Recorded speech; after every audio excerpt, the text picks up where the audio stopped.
Vapor pressure of liquid solution. See, here the liquid solutions are formed when solvent is a liquid. The solute can be a gas, a liquid or a solid. The solution of gases and liquid have already we discussed. Now we'll discuss the solution of liquids and solid in a liquid. See, such solutions may contain one or more volatile components. Generally, the liquid solvent is volatile. The solute may or may not be volatile. Okay. Here, we will discuss the properties of binary solution, only the binary solution. That is the solution containing components, namely the solution of liquid in liquid and solid in liquid.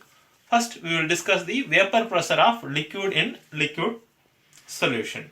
Now, consider the binary solution of two volatile liquids, the two components like 1 and 2. Component 1 and the component 2. When taken in a closed vessel, both the components would evaporate and eventually an equilibrium would be established between vapor phase and the liquid phase. See, here let the total vapor pressure at this stage, usually we can write that as P total. And P1 partial vapor pressure for the component 1 and the partial vapor pressure for the component 2. So this partial vapor pressures are related to the mole fraction, that is mole fraction 1 and the mole fraction 2. Okay, that is chi1 and chi2 or x1 and x2. Here the French chemist Raoult gave a quantitative relationship between them. That relationship called Raoult's law. The Raoult's law is state that the solution of volatile liquids, the partial vapor pressure of each component of the solution is directly proportional to its mole fraction present in the solution. For a component 1, here P1 is directly proportional to the mole fraction of 1, that is chi1. And here P1 is equal to P01 and chi1. Here the P0 is the vapor pressure of pure component 1 at this temperature. Similarly, component 2 P2 is directly proportional to the mole fraction of 2. Here also the P2 is equal to P0 to chi2, mole fraction of 2. Here the P2 is vapor pressure of the pure component 2.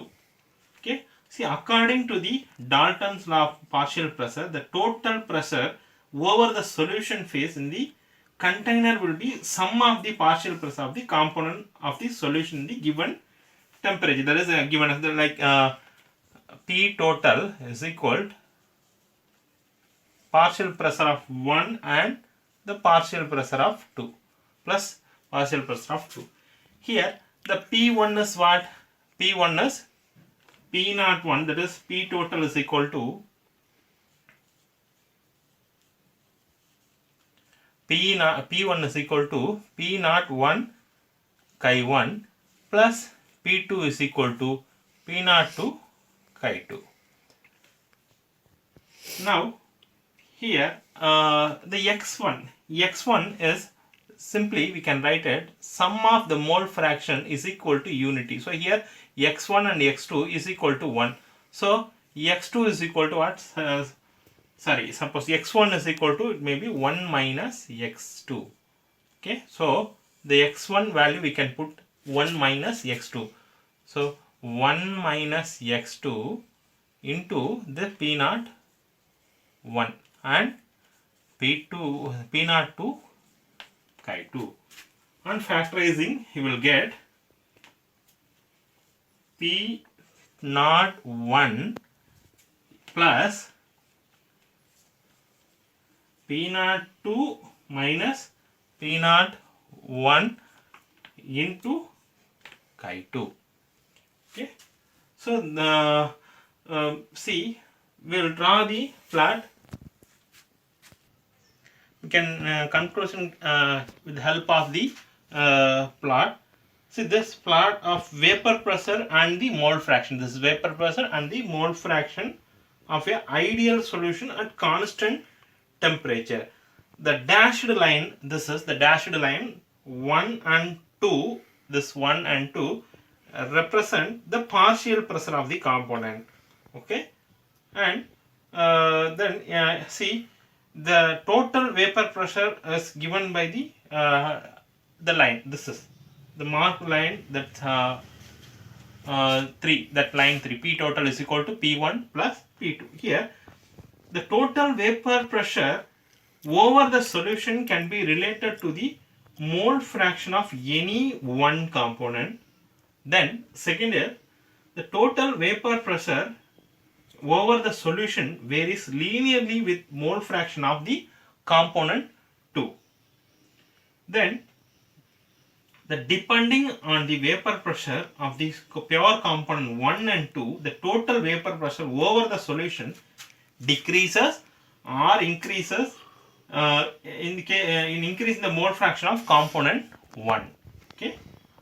See a plot of the P1 and P2 versus the mole fraction. Here the partial pressure, that is vapor pressure versus mole fraction. That is this is the linear plot.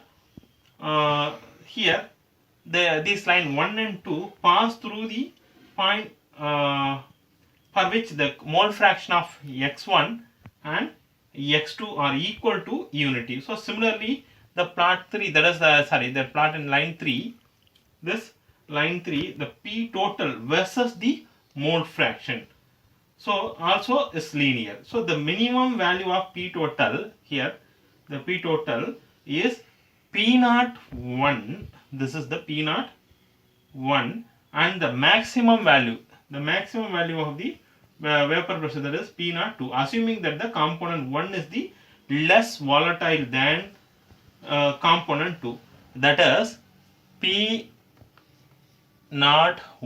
is less than P02. Okay, the composition of the vapor phase equilibrium with the solution is determined by the partial pressure of the component. Then that is if y1 and y2 means, or the mole fraction of the component 1 and 2.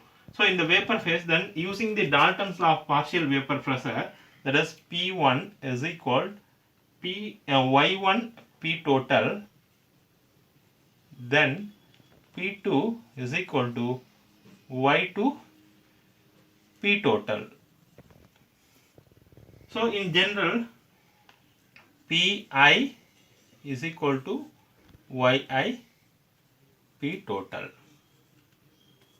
Okay, so this is the liquid solution. Then the Raoult's law as a special case of Henry's law. What is the special case of Henry's law mean?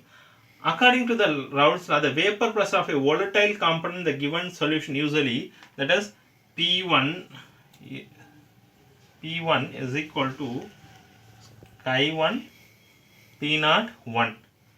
So in the solution of a gas in a liquid, one of the components also so volatile, that is exists as a gas, and we have already seen that the solubility of solubility is given by the Henry's law. Already we know that we just state that P is directly proportional to the mole fraction. So P is equal to KH into mole fraction, that is chi. If we compare the equation for Raoult's law and Henry's law, it can be seen that the partial pressure of the volatile component or gas is directly proportional to its mole fraction in the solution. Only the difference, that is the difference in the proportionality constant differ from the P01. Okay, so thus the Raoult's law becomes a special case of Henry's law, in which the KH is equal to the P01. Vapor pressure of solutions of a solid in a liquid. See, the important class of the solution consists of solid dissolved in liquid. Example, the sodium chloride, glucose, urea, sugar cane, so that is in water, and iodine and sulfur dissolved in carbon disulfide. So see, these are the example.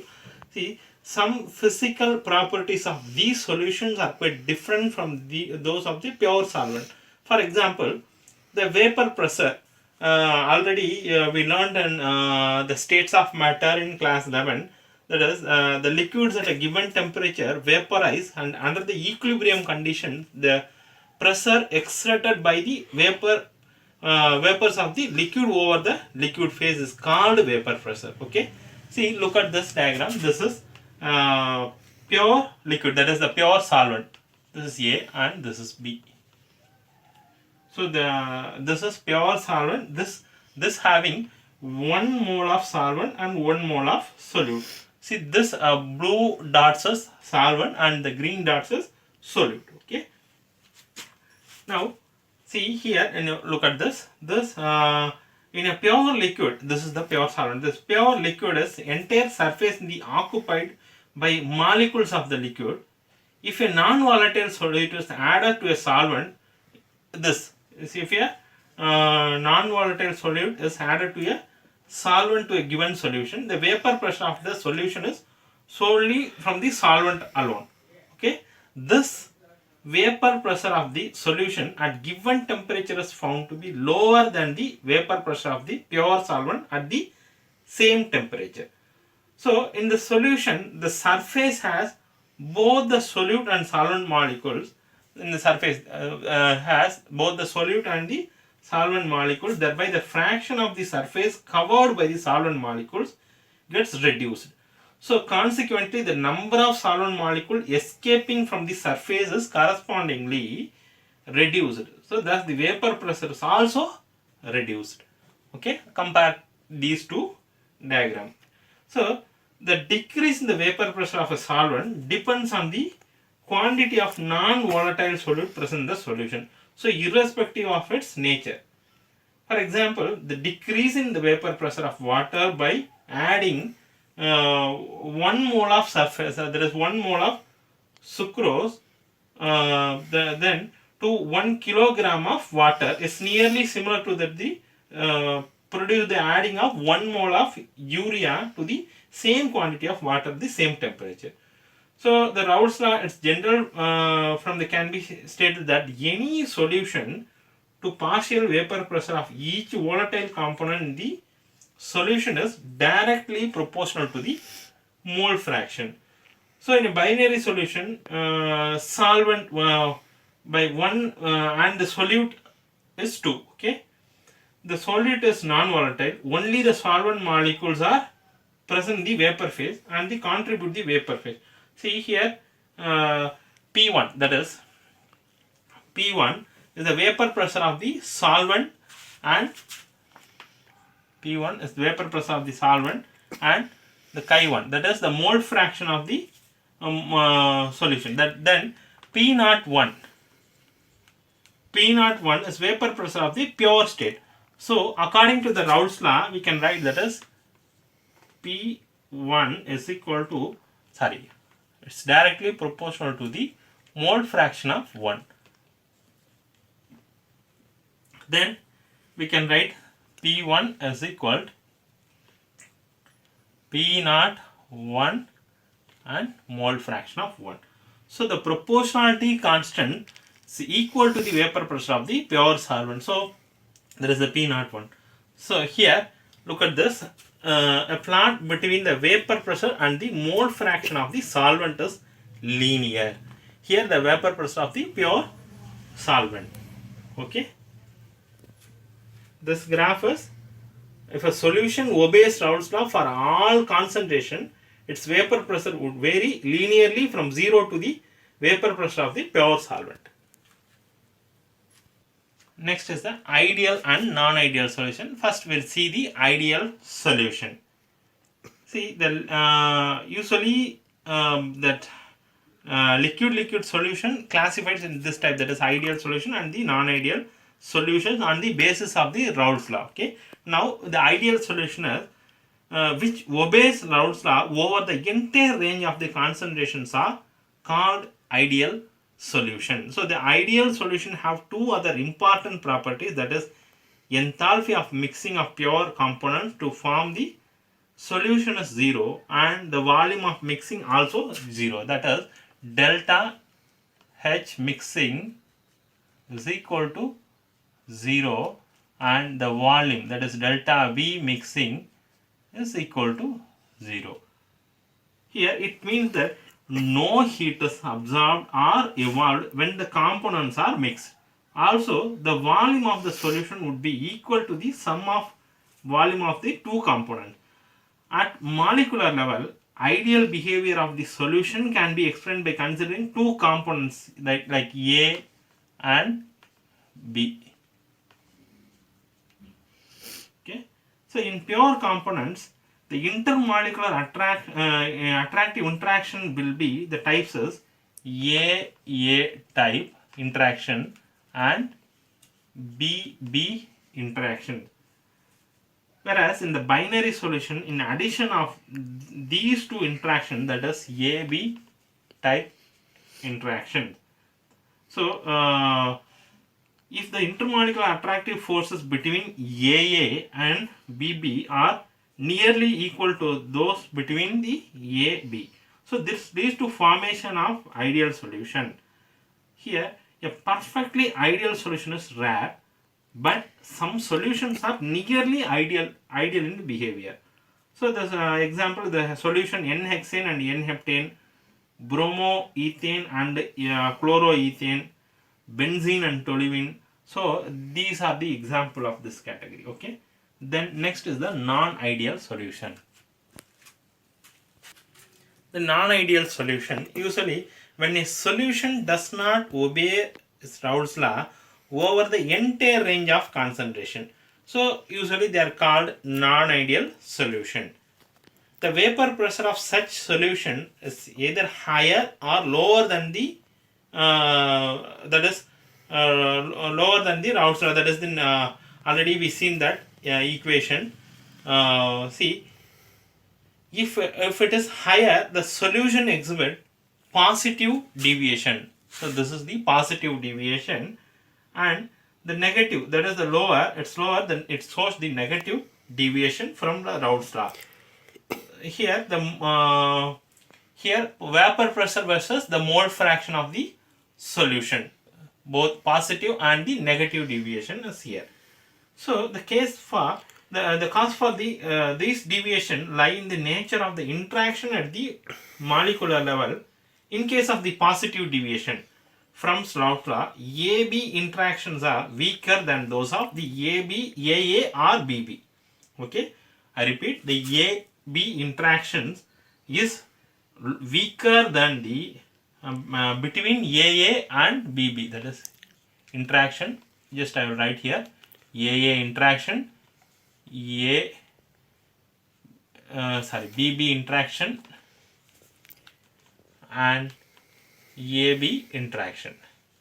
Here the AB interaction is weaker than those of the between the AA and the BB interaction. That is, in the case of the intermolecular attractive forces between the solute-solvent molecules are weaker than those between the solute-solute and the solvent-solvent molecule. This means that in such solution, molecules of A or B will find it easier to escape than the pure state. Okay, this will increase the vapor pressure. Okay, so here and the result shows the positive deviation. So example, there is mixture of ethanol and acetone behave in this manner.